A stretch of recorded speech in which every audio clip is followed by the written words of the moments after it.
guys, it's Elle from Think Before You Type. Hi guys, this is Delian from Nightingale. All right, and we're here talking about Nightingale and some of the awesome things that we have going on here. So you're the co-founder of Nightingale, which is an app that you created to help change the healthcare field. So can you tell us about how this all started for you and then explain exactly what Nightingale is?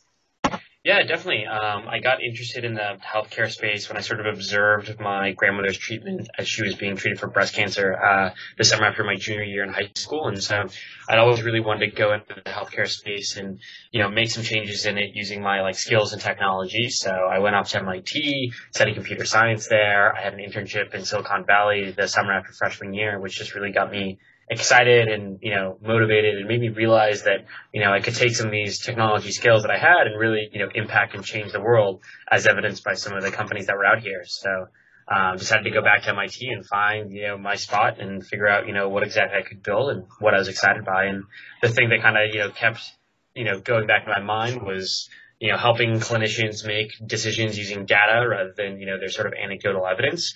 I wasn't sure exactly, what space I wanted to do it in. I had obviously some experience with breast cancer and, my co-founder, had some experience with cardiology. And so we tried out those two spaces. But after a lot of experimentation and interviewing a lot of different providers and shadowing people, we kind of decided that the space that we were most excited about and where we thought we could help the most, was in the autism therapy space. Mm-hmm. So we basically developed an app that helps, behavioral, speech, and occupational therapists collect data about their clients, coordinate the care amongst the different therapists, and submit reimbursements or create internal progress reports. So it's sort of a all-in-one solution from the moment that Kaiser Permanente refers a case to you all the way to, you getting reimbursed. We help you with every part of that process. And so, that's basically what we built.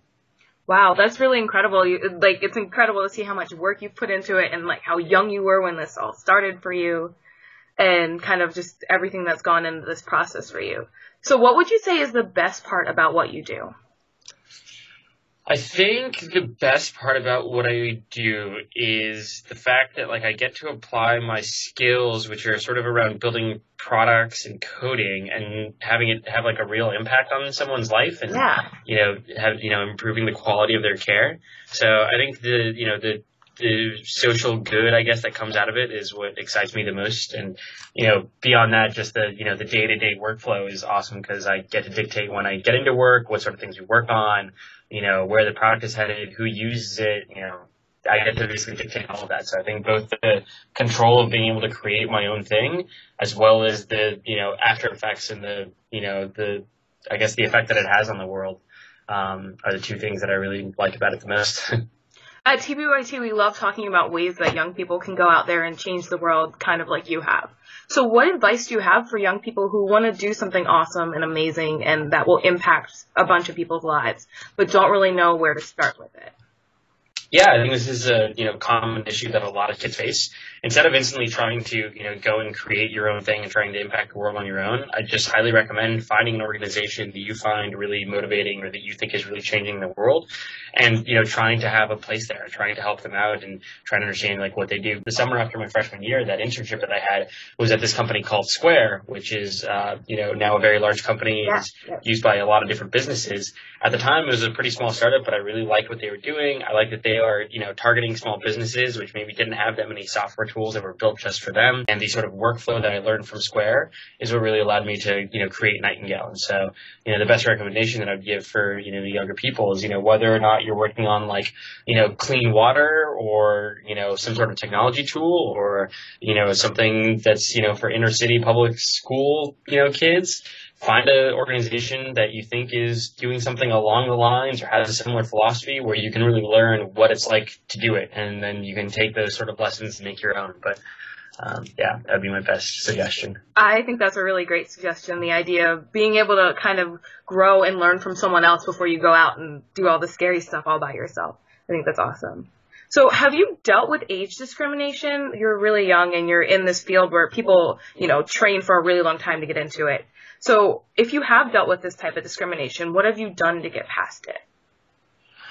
Yeah, I mean, I would say at least in the technology field, a lot of that like ageism sort of was eliminated by like Zuckerberg and Facebook, et cetera. He sort of reversed this philosophy of like tech founders needing to be at least 40 years old and like be, MBAs. So I would say at least within like the technology field, I don't think I faced much, age discrimination.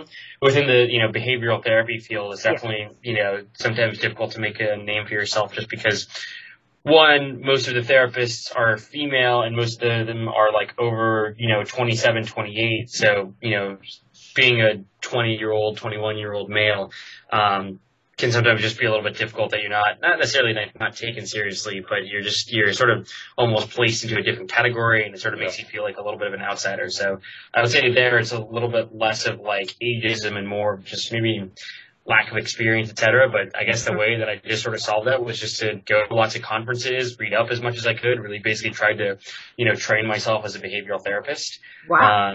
And, over the course of that, I guess I sort of feel like I've at least gained a little bit of legitimacy, which people pick up on and don't treat me quite as much as like a, random outsider child that's just trying to, build something that nobody's ever going to use. So you definitely know what you're talking about. So you actually attended conferences for behavioral therapy then? Yeah, a lot of them. I think I'm up to like 6 now or something like that. Oh my goodness. That's really cool. So you know what you're talking about. They can't say anything anymore. Awesome. Yeah, I know. I'd like to think that at this point, if I were to go in for my BCBA, which is the certification to be a behavioral therapist, I'd like to think that I could do pretty well on the test. Yeah, I'm sure you could. That's really, really cool. So what would be something that was kind of surprising on its own, but what would be something that people would be surprised to learn about you? Maybe it's my like love for the outdoors. I try to, emphasize that even while I'm working on this company. I really try to take time out to, go backpacking in Yosemite or, play soccer in the evenings. So I think most people would be surprised to figure out that like I'm, working out or in the outdoors or training or something like that, like multiple times per day sometimes. So I don't think all people expect that out of a, person that's trying to, build their own company. Yeah, that's pretty cool. You take the time to mix that in. That's really important. Balance is always good. So you were a Thiel Fellow, which means that you decided to drop out of MIT. So can you talk about how that decision-making process went for you and how your parents felt about that decision?